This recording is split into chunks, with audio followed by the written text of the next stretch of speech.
told you it was coming. Domination. There is no stopping domination. You wanted a video, you got the video. Gravedigger. Domination. The man, the medal, the monster, the legend. Get dominated with Dennis Anderson and the Ultimate Monster Truck. Gravedigger. Everything you want to see. Everything you want to know. Stuff you've never seen before. Rollovers. Car crushing. Unreal power. And stuff Dennis didn't think we caught on tape. One rockin' monster. One crazy driver. One and the same. Get domination today. Call for your copy at 1-888-659-RACE. Or send a check or money order for $14.95 plus $3.95 shipping and handling to Domination, care of Pace Motorsports, 477 East Butterfield, Suite 400, Lombard, Illinois, 60148. In 1997, what a year for the sport of Supercross. The 97 Supercross Series, bar to bar. And the season is underway. From LA to Vegas. McGrath is down, and he's under the bike. All on one video. Doug Henry wins his second Supercross. In the best year in history. You can expect a lot of fire. Go behind the scenes and on the track. Albertine through the timing section. The most wicked crashes. They both have Miami. Bone-crushing excitement. You want to know who got the whole shot? You call 1-900-PRO-RACE. The best riders in the world. Get bar to bar today. Call for your copy at 1-888-659-RACE. Or send a check or money order for $14.95 plus $3.95 shipping and handling to Bar, care of Pace Motorsports, 477 East Butterfield, Suite 400, Lombard, Illinois, 60148.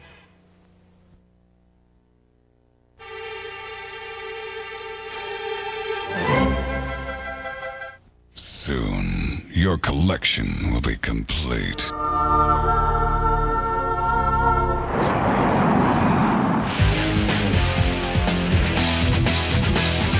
Volume 2.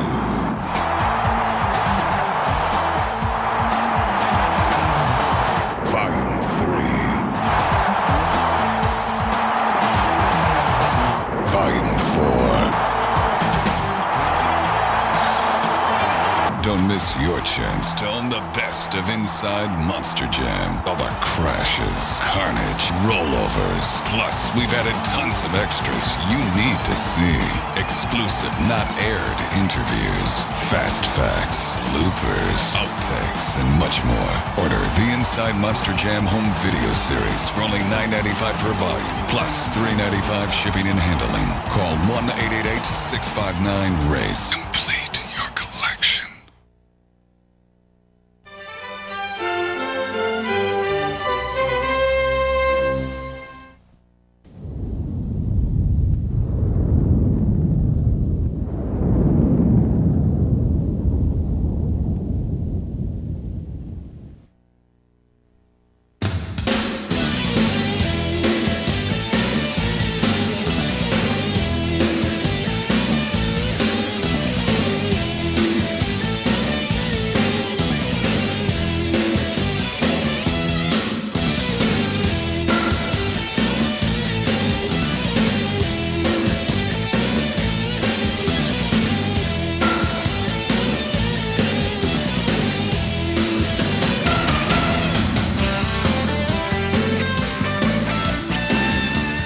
Inside Monster Jam. The best of Volume 5. Last weekend we had the Monster Challenge. Liquidator said, show me the money, and he took it home. This week, you want more? We have the top 10 monster trucks in the whole world here at the U.S. Truck Fest by Chevrolet. Have you ever seen this many monster trucks in one place? No, because this is Inside Monster Jam, and we are going to go off at the Charlotte Motor Speedway in Charlotte, North Carolina, right here, right now. Let's kick it off. Night number 1.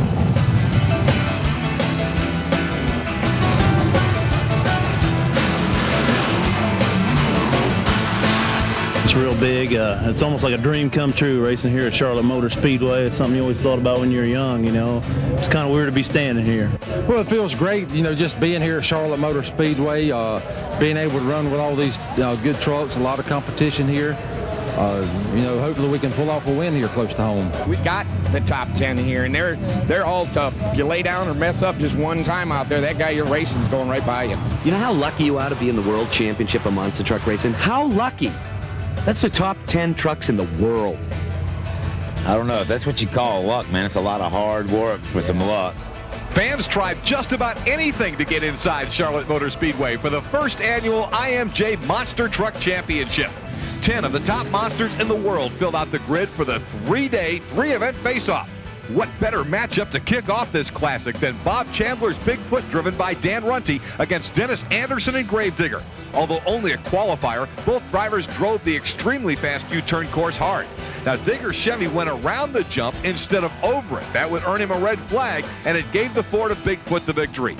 Inside the pits, all the drivers couldn't help but talk about the largest USHRA course ever built. We start on asphalt, we run those dirt bumps. Your tires are picking up mud off the dirt. You go to the corner, and like you said, it's asphalt, and it's ice skating, basically. Or grass is the same way as far as that goes. A 400-foot straightaway with a corner that hard, what you've got is two different races in the same track. A really long course with a turn in it. Hey, we do the straightaway good. We're still working on the corner. Really long track, like 400 feet, lots of jumps. Is that hard for you? No, we don't think so. It's 400 feet long. Like I said, the U.S. Truck Fest, they wanted big, they wanted bad, they wanted better. They've got it here. Mr. Consistent, Gary Porter, qualified Carolina Crusher third on the grid, but he handed Tom Mintz and Monster Patrol the victory when he also was disqualified for going around the jump instead of going over it, just like the Gravedigger. Monster Patrol gets the win. Well, part-time Bigfoot driver Eric Meager was given the keys to Snakebite for the weekend. He qualified fourth and defeated Tony Farrell and Wild Thang to advance to the next round. In a matchup of two of the sport's all-time greats, 20-year veteran and 3-time world champion Fred Schaefer in Barefoot against 15-year veteran Dennis Anderson in Gravedigger. It's Digger eking out the victory and moving into the semifinal round. Now, Anderson continued to find his groove as he defeated that pesky reptile Snakebite to earn the final round berth. Despite the loss, Eric Meager gave the Charlotte crowd more to cheer about with that freestyle maneuver. Another look shows Meager coming off the jump wide and launching Snakebite off the concrete barrier located on the stadium rough trucks course. Luckily, he emerged unharmed, but Snakebite was finished for the weekend. We were out here trying to woo the crowd with a little bit of freestyle, a little bit of hot dog, and actually I ended up getting in a situation I didn't want to get into. Went down to hit a couple jumps, and one of the jumps turned out to be a lot bigger than I thought it was. The only choice I had to do was to go for it, and we went for it, and the end result was the truck getting hurt. We got hurt so bad it put us out of competition. In the other semifinal, Tom Mintz and his 1995 Chevy Monster Patrol emerged victorious over Dan Runte and the 1996 F-250 Ford Bigfoot. With Monster Patrol facing off against Gravedigger, who could have asked for a better matchup in the inaugural IMJ Championship? This is the first night, the final.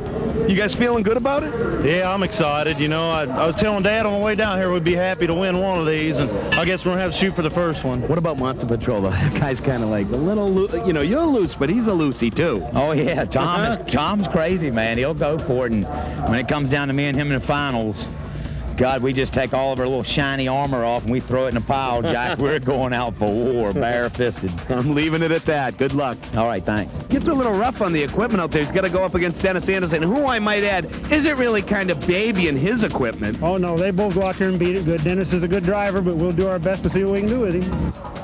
The tension was excruciating as the drivers took their place on the starting line. Digger powered out of the gate and held the early lead.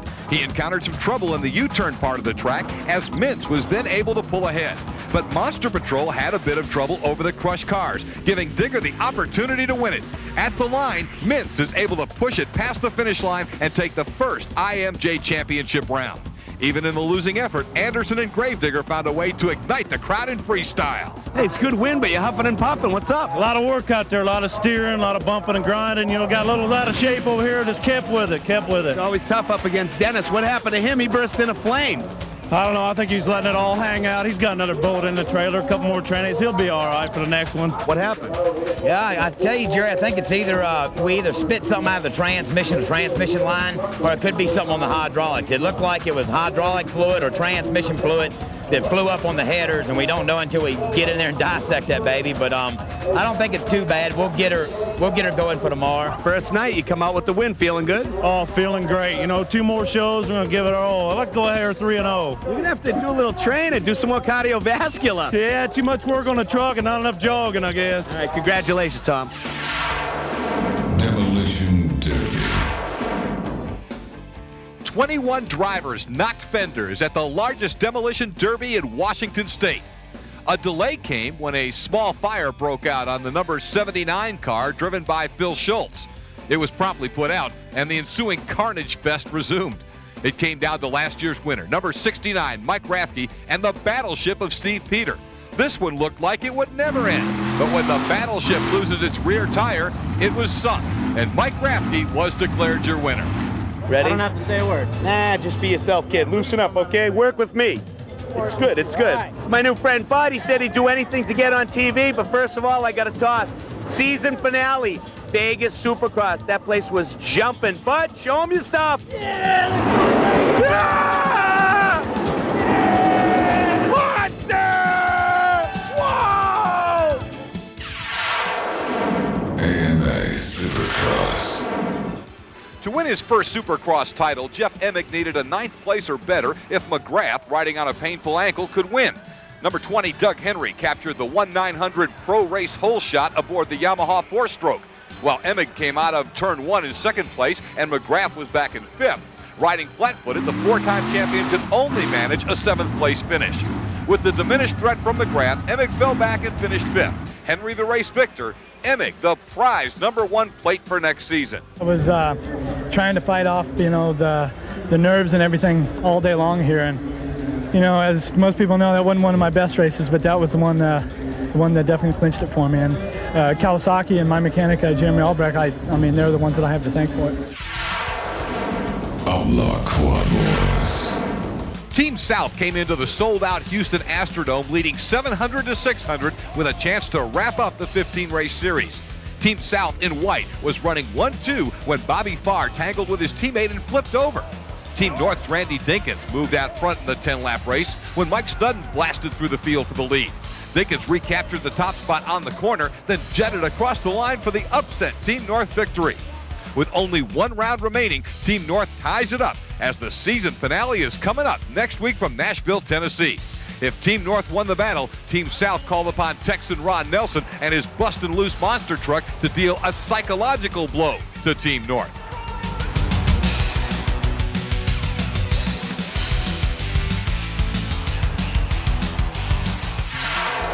Hammer question of the week.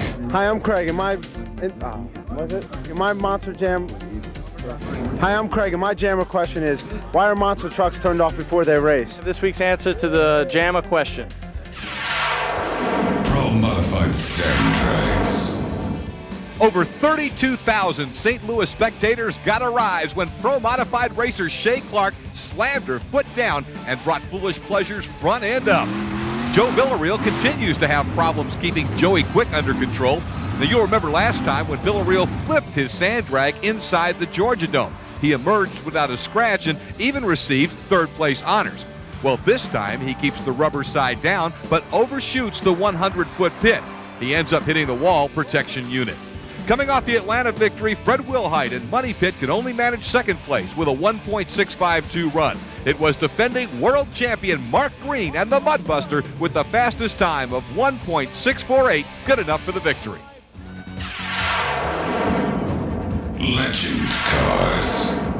A party atmosphere is never in short supply inside the Crescent City, and the party moved inside the Superdome, where the Legends cars battled for 10 grueling laps. Number 42, Alan Bynes of Tennessee, was out front early as the 1995 Alabama Legends champion, number 2, Ken McFarland, can't hold off a hard-charging number 20, Toby Everlane, for second place.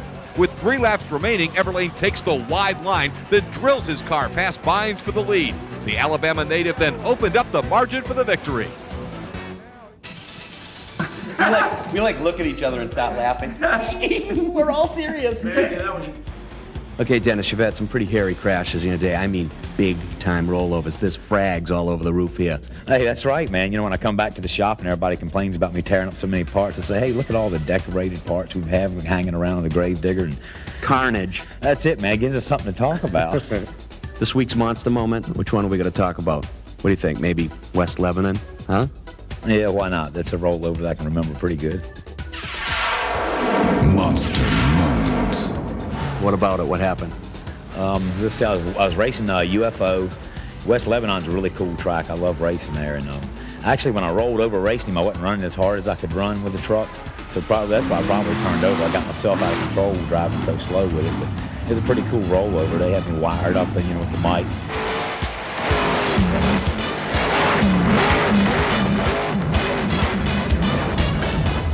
Oh, baby. Yeah, we turned her over. She's over. That's what the people want.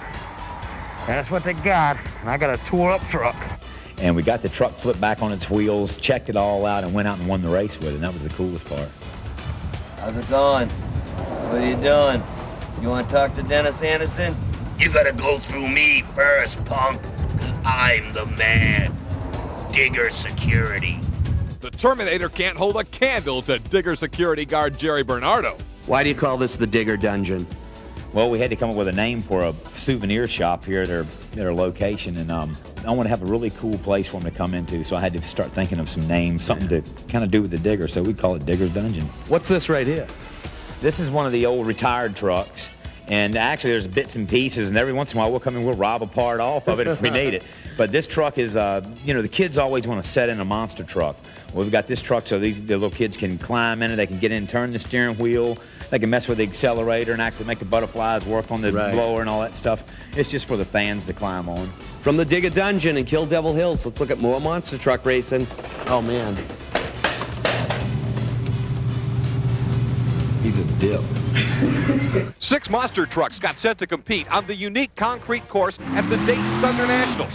Before racing at the Irving J. Nutter Center, fans had the opportunity to purchase their favorite U.S. Hot Rod hats, posters, and T-shirts. Night 1 of racing saw Ohio native Charlie Pauken and Excalibur defeat Nightmare, and The Undertaker with Robert Moore gets the win over the 1955 Chevy Delivery War Wagon in the semis.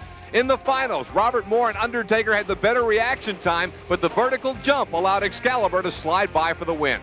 Truck tends to fly a little nose high, so that's a good advantage for me on this non-dirt course.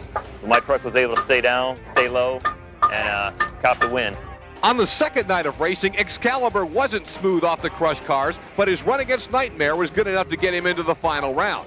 In the other semifinal, 1996 U.S. HRA Thunder Nationals champion Kirk Dabney and his 1995 Ford Overkill knocked War Wagon out to get to the finals. Both drivers timed the light perfectly, but the defending champion on your left is able to just edge out the Night 1 winner. Is that what I'm saying? Okay.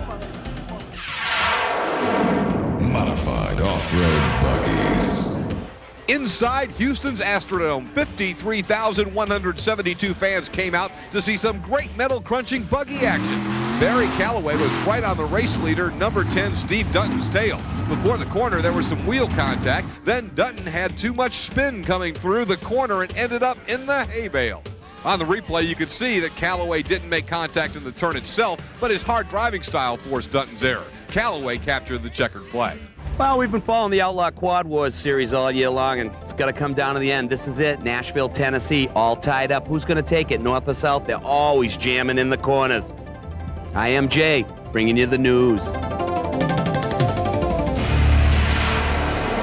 Outlaw Quad Wars. Both teams made final preparations for the season finale inside the new Nashville Arena. The series was deadlocked at 700, and neither team was ready to concede defeat. Last year I had some mishaps. I lost the number 1 plate. I'm really looking forward to getting back at it and bringing the championship home. IMJ reporter Adam Murphy caught up with Team North captain Dan Allen. Danny, this is what it all comes down to. What's your strategy for the big race? There's no strategy. It's just win. That's all there is to it. Take the whole shot, and any means that I have to my disposal to stay up front is the way it's got to be. How do you feel? Are you nervous? No, not nervous anymore. They're talking all they want to in the pits, saying how this is their house. I'm not hearing any of it. I came here to win and win only. There is no number 2, so I'm number 1. Good luck. Allen backed up his talk by busting out with the early lead. Team South captain Rich Tompkins showed his gritty racing style. The Team South captain made no effort to avoid the contact, which left Allen nowhere to maneuver his quad. Luckily, he wasn't injured in the incident. When Team South declared victory, it was predictable mayhem would ensue. I'll take him and his best teammate against me and my best teammate right now, and this will decide the championship. The title came down to a 2-rider, 2-lap grudge race as Allen and Tompkins fought tooth and nail in the winner-take-all event. In the final corner, before the checkered flag, Tompkins made the pass. It gives Team South the season championship. Yeah, he gave me a run, so what? I showed him what it's like. No rules quad racing is at my house. I showed him. For Dan Allen, you just knew this loss had to be devastating. Hey, there's always next year, Dan. A final look at the scoreboard shows Team South taking the championship with 8 wins. There were a lot of highs and lows in the 15-round series, and we here at IMJ would like to salute the men and women who competed in the roughest and toughest motorsports competition in the world.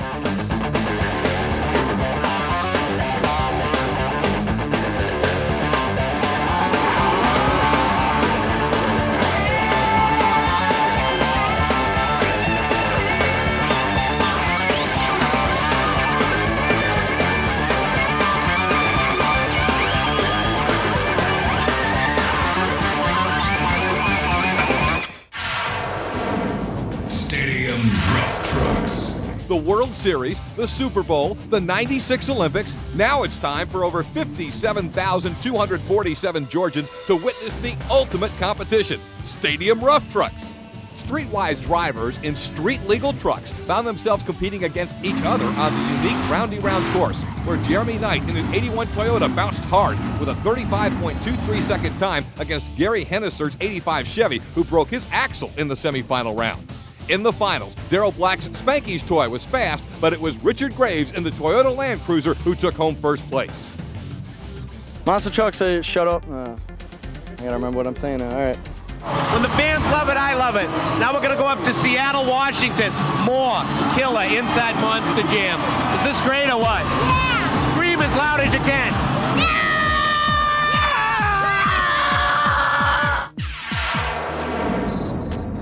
Monster Trucks. Seattle is known for good music, decent coffee houses, and a reputation for bringing down the house when the monster trucks come to town. 56,000 jammed inside the Kingdome for the USHRA Monster Jam, and Pop Cole gets them going with his high-flying annex as the crowd's pumped up for monster truck race action. Here's a great matchup early between two legends, Bigfoot on the bottom, Barefoot on the top. This one is close, but it goes to Bigfoot as he gets the nod into the next round. Now, Tom Mintz is notorious for racing the Monster Patrol to its mechanical limits, and against Snakebite, he doesn't hold back. Even though he landed off center, he's able to move to the semifinal round versus Taurus with the win. But that's where Mintz gives new meaning to the phrase, "that was close." In unbelievable fashion, he saves Monster Patrol from flipping over. What a move by Tom Mintz. Indeed, you deserve to take a bow after that one. That'll be a classic IMJ moment for a long time. Let's take another look at it. You can see almost over on his lid, but somehow Tom Mintz is able to gather the Monster Patrol in despite the fact that the wheels virtually touch the sides to the ground. What an incredible moment on IMJ. Here we go to the other semifinal round race where Bigfoot faces off against Gravedigger. Digger is able to come away with the victory, but in the finals, he would lose to Taurus, although Taurus and Eldon Depew will actually roll it over during the freestyle portion of the competition. It was a wild, wild night in Seattle. Taurus is the winner, and the fans are rocking and rolling as Eldon Depew climbs out of the truck unharmed. Dennis, stick around. Next up, the JAMA question of the week. You know, fans get to ask their favorite drivers a question pertaining to the aforementioned sport of monster truck racing. I believe this question's for you. Will you be available? No pressure, man. I'll be right here. Okay, right here on the spot at the dungeon. Jammer question of the week. Hi, we're the Woods family, and our Jammer question of the week is, we'd like to know what the first make of the Gravedigger... Why don't you say it? Hi, we're the Woods family, and our Jammer question of the week is... What was the make of the first Gravedigger monster truck? A, 1983 Dodge truck. B, 1950 Ford panel truck, C, 1960 Chevy panel truck. I have the answer for the Jammer question of the week. My first truck was a 1951 Ford panel truck. Always ran a Chevy motor. I switched over to a 1950 Chevrolet because I wanted to maybe get a Chevy sponsorship.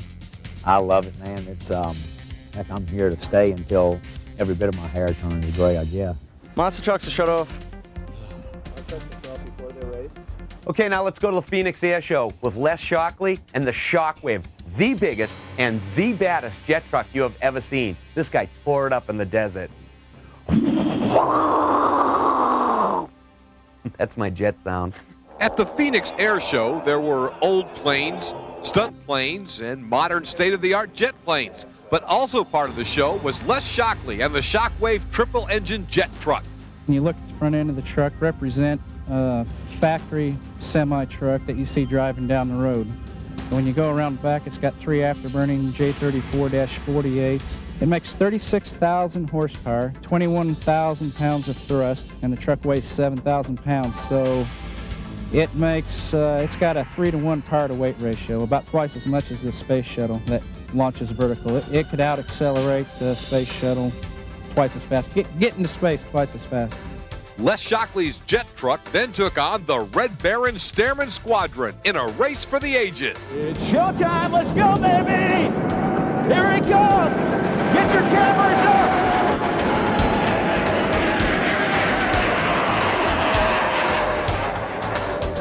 Woo-wee. Check out the baby's radio, ladies. Check it out. I love it. Every time I get to the other end and the thing's shut off and I'm stopped, you know, and I get that helmet off and I get that breath of fresh air. I'm just got a smile from ear to ear. I just absolutely love it. While the Shockwave shook the ground, the Blue Angels rumbled in the sky.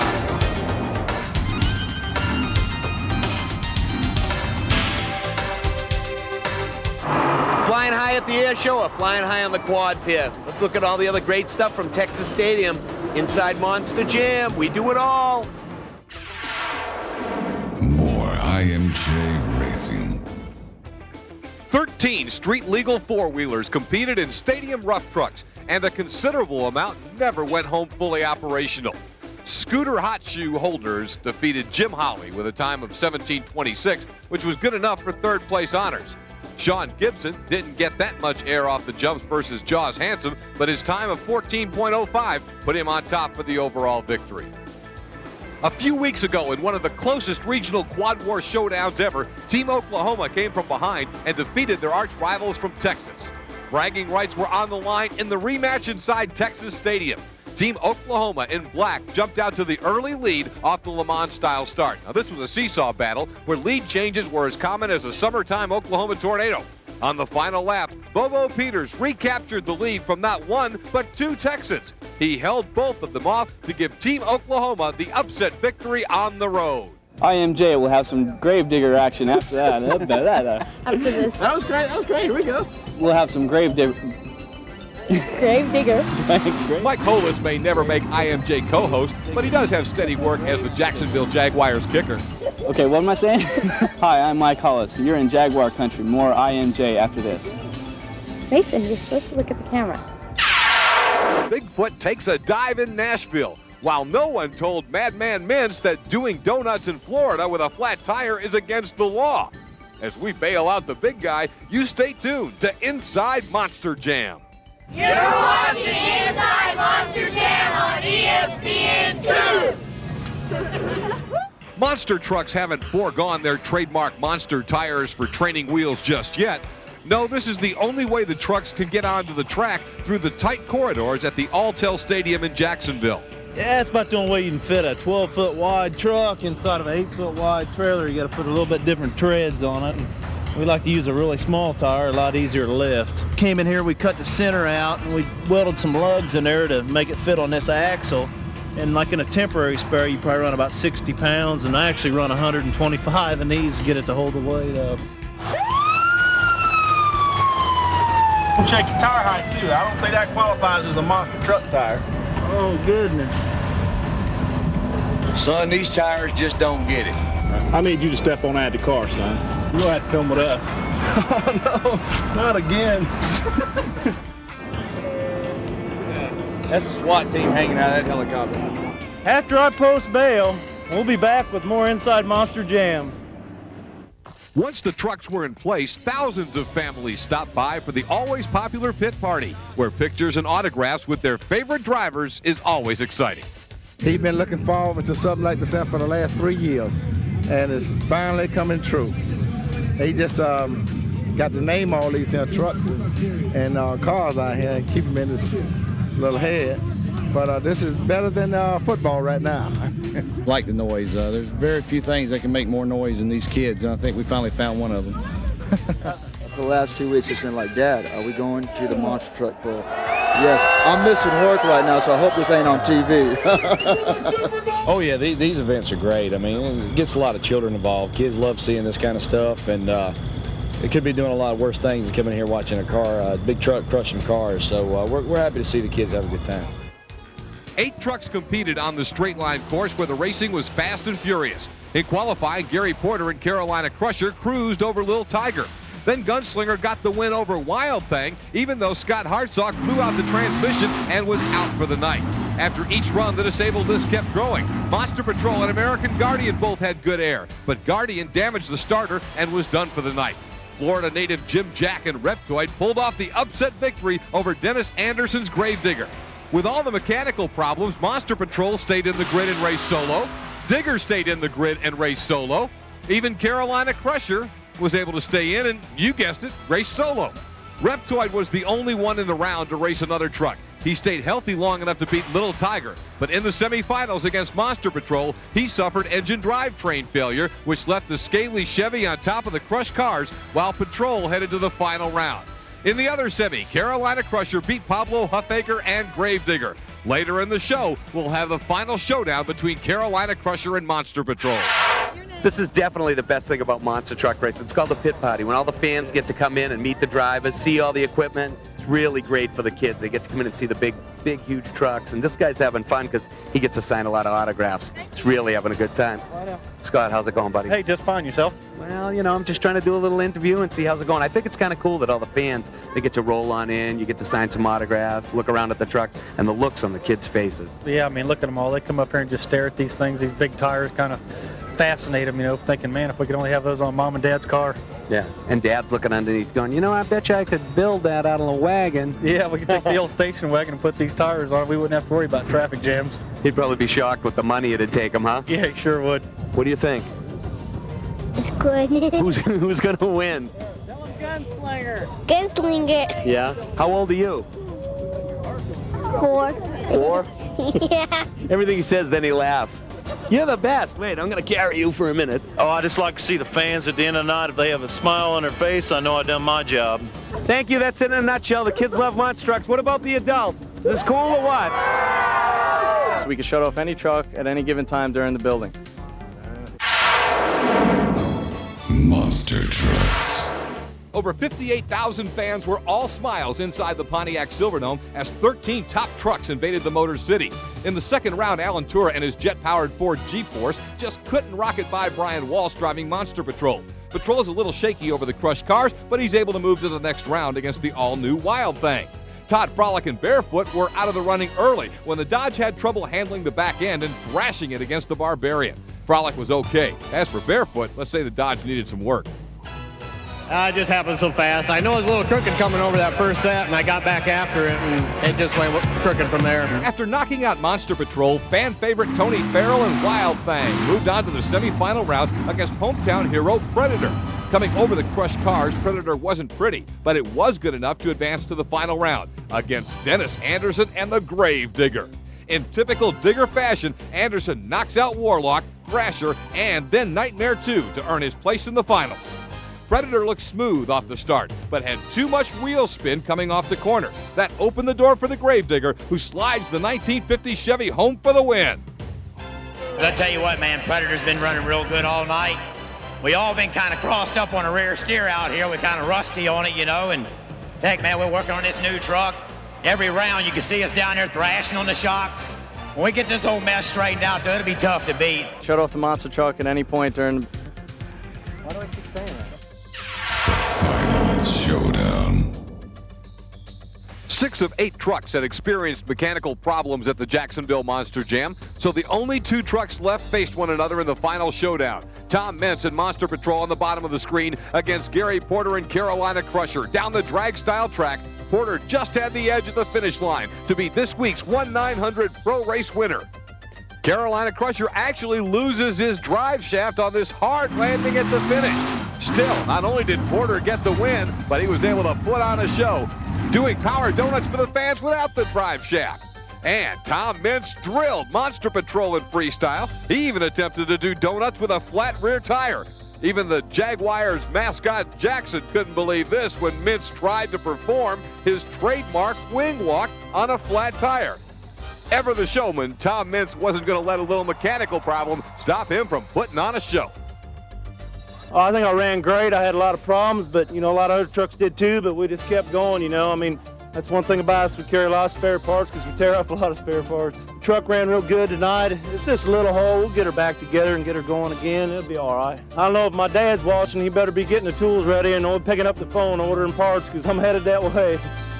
Well, I tell you what, it was pretty tough. The track here was taking a toll on everybody's truck. I was running with no second gear. I was just, winding it pretty tight in first gear, trying to shift straight through second on the third. And, lucky the truck stayed together long enough to take that win there. Well, that's the front drive shaft. I had a little vibration in the truck all night long. I couldn't figure out where it came from on my own, so the truck helped me find the problem on itself. We learned a lot here, and we look forward to next year. You didn't think just a flat tire was going to stop Tom Meents, did you? No way. Monster Trucks. Inside the TWA Dome, over 32,929 Monster Maniacs had a chance to witness one of the gnarliest crashes in recent history. Wasn't that one by Littlefoot? It's this one by Paul Schaefer and Monster Patrol. Monster Patrol's aggressiveness on the course sent this one flying.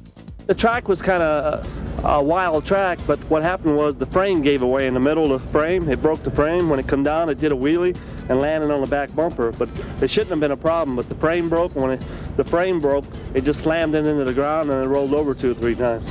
When I hit the ground first, I felt something break loose, and then I woke up and everybody was in there dragging me out of the truck. Knocked you unconscious, huh? I was out. I hope that I sell a whole lot of T-shirts by that wreck, I was going to say, tell me this right now. You probably can't go into exact dollar figures, but what does a crash like that set you back in money and time? It set me back $10,000 because this body cost $2,000, the wings $2,000, the paint job's $2,000, the lettering job's $2,000, and then all the other parts I tore up. Competing on their home turf, Eric Meager and Bigfoot easily won the second-round battle against Bulldozer, but the Ford pays the ultimate price as the drive shaft pushes into and breaks the transfer case. Well, due to Monster Patrol's early demise, Gravedigger could have taken it easy on his bye run, but Dennis Anderson had other ideas about breaking in the newest Gravedigger. Anderson busted up the suspension and has to spend the rest of the night fixing his Chevrolet for freestyle. After squashing Little Tiger, Gunslinger, and then Carolina Crusher in the finals, Fred Schaefer and Barefoot had every reason to do donuts during freestyle. The biggest applause of the night, though, was saved for Dennis Anderson and the new Gravedigger, who makes it back from a suspension overhaul and lets it rip in St. Louis. Stay tuned for more Inside Monster Jam at the El Paso Sun Bowl. All together now. Stay tuned for more Inside Monster Jam from the El Paso Sun Bowl. Guy on the left, you get the job.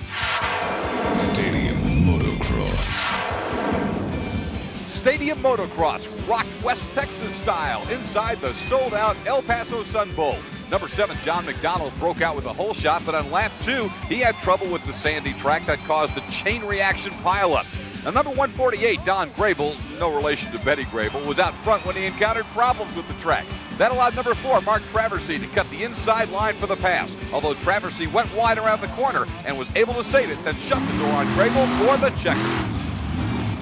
All the way from the back of the pack, and you just worked the boys over. Yeah, I don't know what happened on that start. My bike just kind of stalled. I had to work my butt off, but I did it. Extracurricular activity, just madness. This place is crazy. 50,000 people and 4. We're like a group now. More IMJ Racing.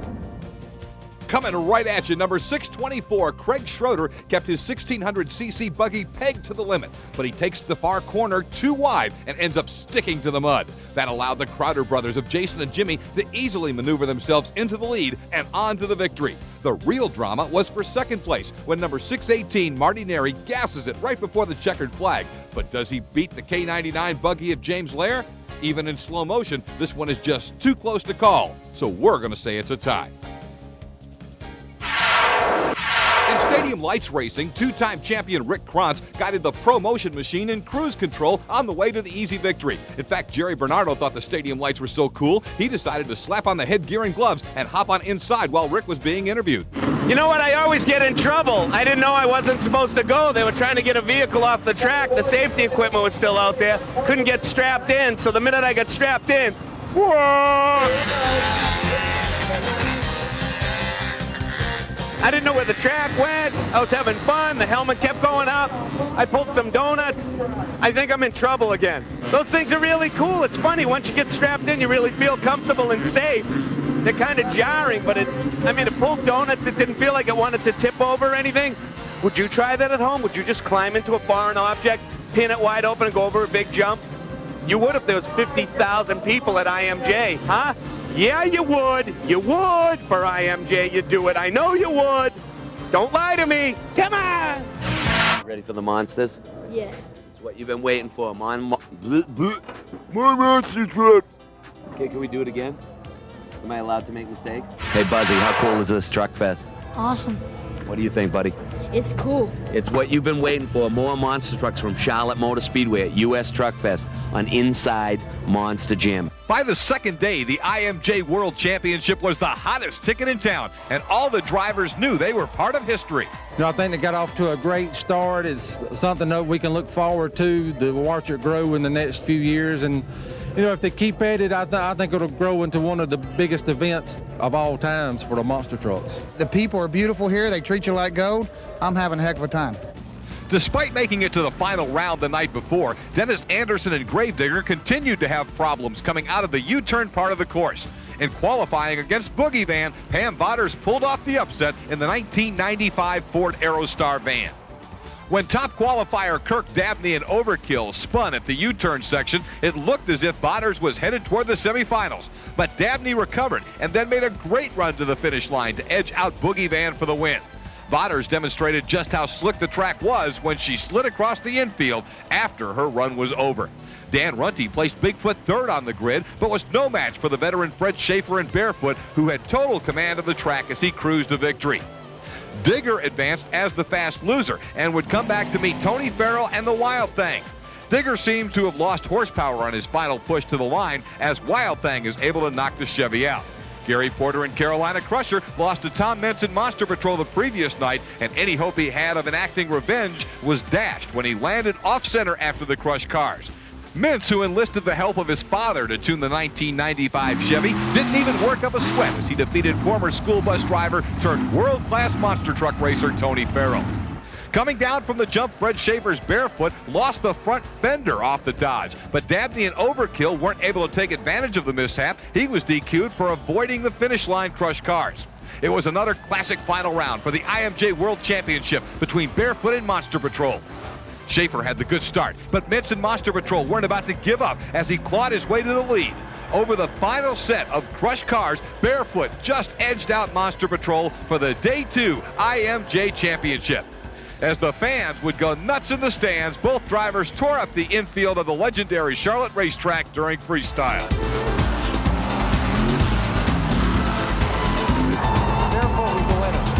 You see the fans, I don't know how many of them saw that trick you've ever done before, where you did the wing walk, then jump off the front and command your vehicle to stop. Good roar from the crowd. Oh yeah, there were a real bunch of good, enthusiastic fans up there tonight. It was a great house. You know it's big TV when there's fireworks going off behind us and you're still huffing and puffing. Big win last night, runner-up tonight. How you feel? Oh, I feel great about it. You know, I didn't get it all the way tonight, but I'll give it a hard-fought battle. I'll give it all I had. You know, Fred's tough. You know, I can't make no excuses. Give it all I had. Hey, what about the fireworks? Let's look. Holy moly. Hey, Inside Monster Jam, we got connection. We go big. This is bigger than Hollywood, man. Charlotte Motor Speedway. Tom at Monster Patrol, thanks for coming. What kind of pull do you got? We just did the runner-up guy get the fireworks in the background of his interview. I don't know. It was an exciting track, and I think it was exciting for the fans. It was exciting for the driver in there. A lot, real busy in there. A lot of turns, a lot of jumps. It was a fun track. Stay tuned for more Inside Monster Jam from the U.S. Truck Fest. Stay tuned for more Inside Monster Jam. Do it again. From the U.S. Everybody loves monster trucks. In Tampa, there was a group of special kids, really, really big fans. They got to hang out with pro wrestlers and pro football players. Let's have a look. At Houlihan Stadium in Tampa, Florida, over 54,000 fans screamed for their favorite trucks and drivers. Among the loudest were a group of children whose visit was made possible by the Make-A-Wish Foundation, a nonprofit group that turns terminally ill children's dreams into reality. These guys are our heroes, you know what I'm saying, man? They put a smile on our face instead of us putting a smile on these kids' face. These kids are great. They give us the strength that we need sometimes, right, John? Right, Joe? Yeah, exactly.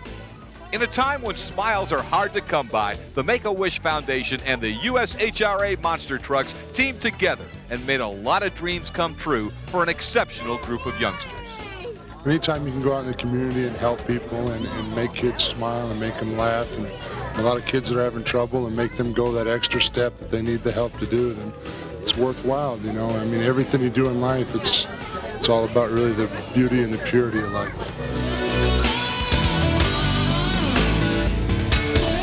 That was a really great special night for the kids from Make-A-Wish Foundation. You know, the kids love this.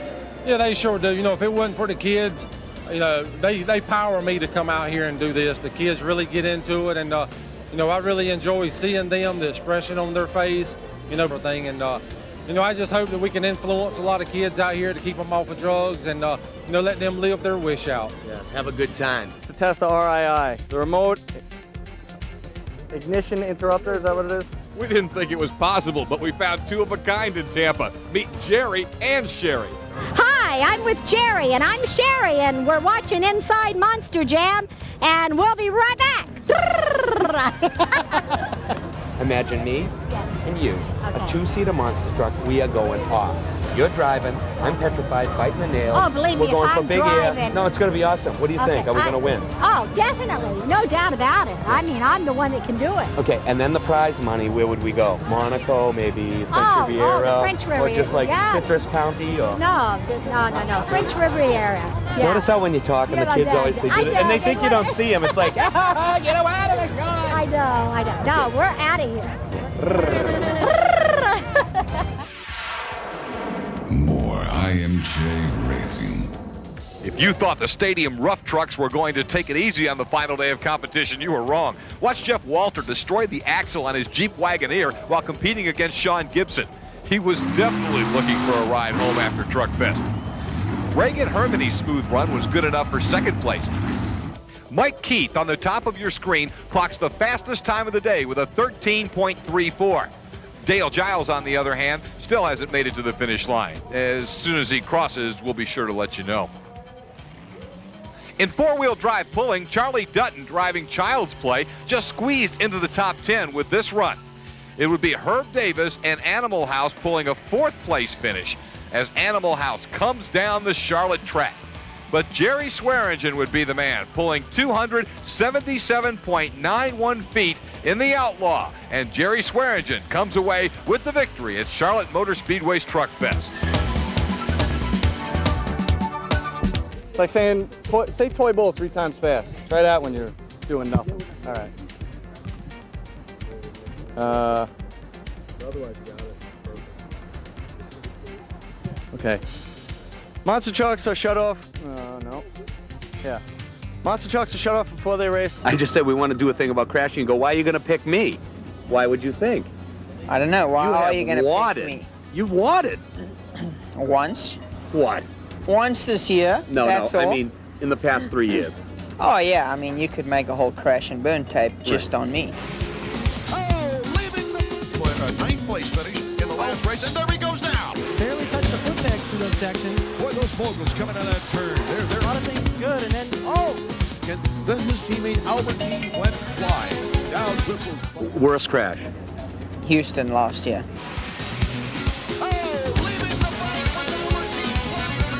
Well, big quad, hit the face of it, front wheel tended to wash out on the face. We still don't know why. And next thing I knew, I was ejecting in about 30 feet in the air, and it wasn't pretty. Monster trucks. Hold on. All right. Well, right here on my watch, I think it's time for a closer look segment.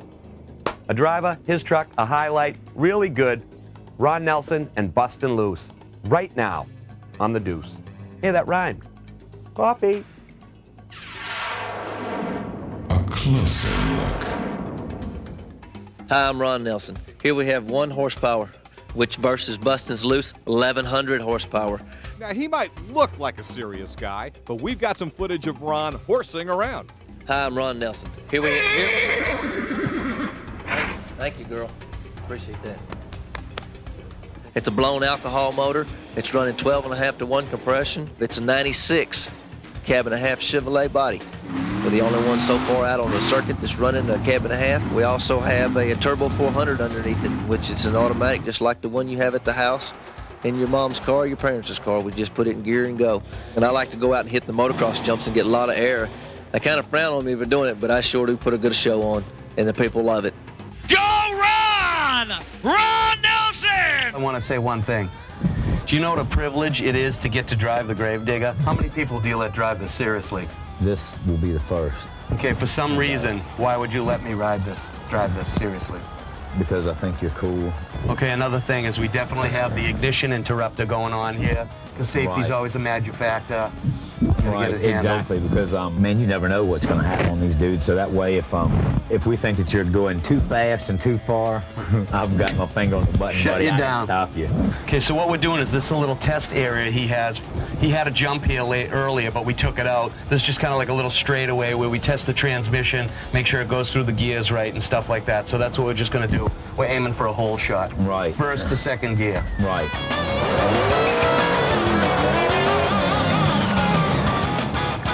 It feels like it pulls a huge wheelie. Right, and seeing people always ask, what is it like to get in a monster truck and do it? It's hard to explain. You're just like, ah! And I got to do it 3 times! 3! Count them 3 times! Not 1, not 2, 3! Look at this. It got his adrenaline flowing. When you're going to your target, the next pile of cars. Feel this thing. It's thumping. Thanks, All dude. right, No, man. seriously. That was fun. What a way to end up a great day here at Gravedigger's house. We rode around on all the little stuff, kind of warmed up, let him drive on the street rod, and then got out back. That's what it's like. Wait, one more time. How's that audio? IMJ, best show in the world. First ever. Yeah. Cool. You can't fake that stuff. Oh yeah, it was a stunt driver. Bernardo didn't really drive the Gravedigger. I want that washed and waxed. Bring it up to the house. No, I got you, boss. All right, now what? It's time for a monster moment. Jerry, can I see your best monster truck moment? Monster moment. USA 1 was one of the first monster trucks on the circuit. Steve Wilkie and Rod Litzow provided some of monster truck racing's best early memories, including Louisville 1988. Litzow needed the victory against Bob Chandler's Bigfoot to win the first world championship. Not only did he upset the Ford truck for the win, but thrilled the crowd by rolling it over after the finish line. Gonna close out now with the... What were you shaking your head for? Oh, I thought you were shaking your head. Okay, I just seen you out of the corner of my eye. All right, let's see if I can do the whole thing. Let's try that. It's been a great year on the Monster Jam Tour. Let's close it out with really cool footage, the best of the best. Take it easy. Final showdown. With clear blue skies and perfect temperatures, it was a great day to bring the family out to Charlotte Motor Speedway. Although the Monster Truck Challenge main event was Saturday, 16 up-and-coming trucks stuck around and competed in the exhibition match. What do you expect from the biggest truck fest in the world? Scott Stevens and King Crunch were on their way to the victory over Survivor in the quarterfinals until the vicious landing off the crushed cars destroyed his truck in one of the most brutal crashes ever. Now, this crash is a testament to the safety precautions that all monsters must abide by, because Stevens emerged uninjured, although he was brought to the local hospital as a precaution. And that's about the worst crash that we've had in a long time with a monster truck. How does that one rack up insofar as crashes you've seen? That was almost a 10 on bad crashes. I mean, it was one of the worst ones I've seen. End over end is bad. In the final round, Brian Barthel and Little Tiger defeated Chuck Jordan and Survivor. On to the IMJ Championship, where despite a good drive to the finish line, Gary Porter and Carolina Crusher fell a little bit short to Dan Runte and Bigfoot. In a major blow to his masculinity, Dennis Anderson and Gravedigger, upset by the only woman in the field, Pam Botters and Boogie Van. They got a little too close for comfort after the finish line, but avoided contact. Now, Botters then faced day one winner Tom Mentz and Monster Patrol in the semifinals. Mentz had the Charlotte track dialed in and easily defeated the Boogie Van. In the other semi, day two winner Fred Schaefer and Barefoot, who is rumored to be retiring after this season, couldn't keep up with the Ford of Bigfoot. Runte moved on to the finals despite almost losing it after the finish line. The final showdown was a classic between two of the world's best trucks. Mentz and Monster Patrol seemed to get off the line cleanly, but in the U-turn section of the track, he spun the Chevy out, giving Bigfoot the clear sailing to the finish. That makes Dan Runte our third 1/900 Pro Race Final Showdown winner in 3 championship races. But Mentz, with a win and making the finals all 3 days, comes away as the first IMJ World Champion from Charlotte. All in all, it went good at the U.S. Truck Fest. So, I mean, you had a great weekend. Yeah, it was a great weekend for us. We've been working real hard for it, and it turned out really well. All right, thanks, Tom. Good job, man. Crashes are never planned, they just happen. But thank goodness that Scott Stevens of King Crunch was okay. And not all crashes end up like this one. Kudos to the USHRA Truck Fest staff. Jammer question of the week. Hi, I'm Craig, and my jammer question is, why are monster trucks turned off before they race? A, to make sure no one red lights. B, so fans can take pictures. C, RII test. And now the moment we've all been waiting for. Hi, my name is Brian Chernow, and I'm a USHRA official, and I have this week's answer to the JAMA question. Monster trucks are shut off before they race to test the RII. The remote ignition interrupter is used so we can shut off the monster trucks at any point during the competition. Because here at USHRA, safety is priority one. Bow! Well, we've reached the end of the end. And before the sneak previews, just this thought. If you try hard enough and practice long enough, it's all good. It's all good. It's all good. It's all good. It's all good.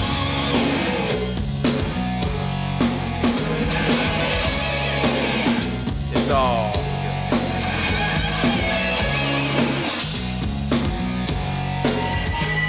It's all good. It's all good.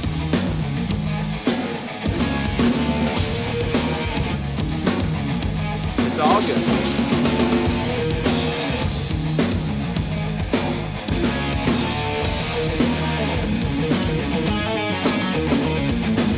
It's all good.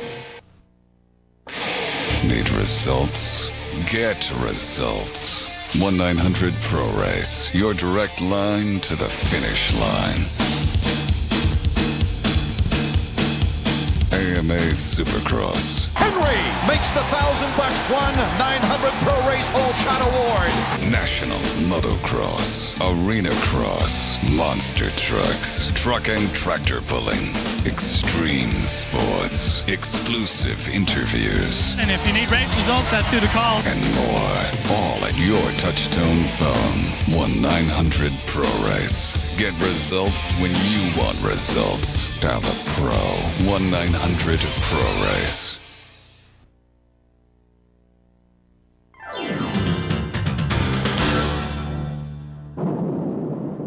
Domination. What is it like to crash?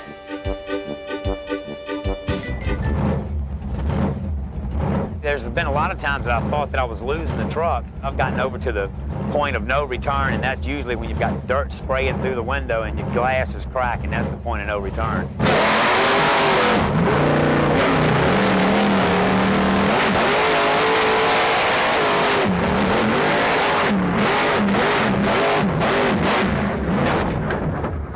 go, baby. Yeah, we turned her over. She's over. That's what the people want. That's what they got. And I got a tore up truck. I made a bad twitch when I came off the last pile of cars. The truck skidded around with me and I hit a drain, a little small drain. It's hard to see in the video, but I knew that drain was there. I'd hit it before. And the truck tipped over and skidded over on its roof. I was far enough ahead of him that the UFO actually had to try to stop and keep running to my side. Probably crashed more than anybody else out here on the circuit.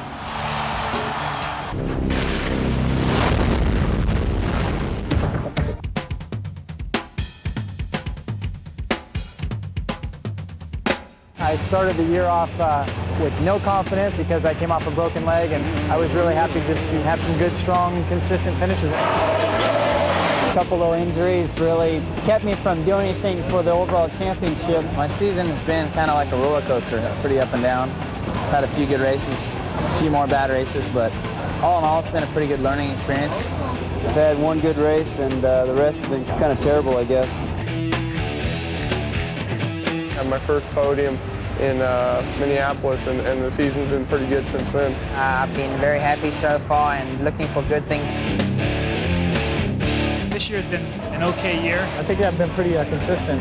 That's kind of been my whole theory this year, is to go ride the best I can and be happy with riding 100%.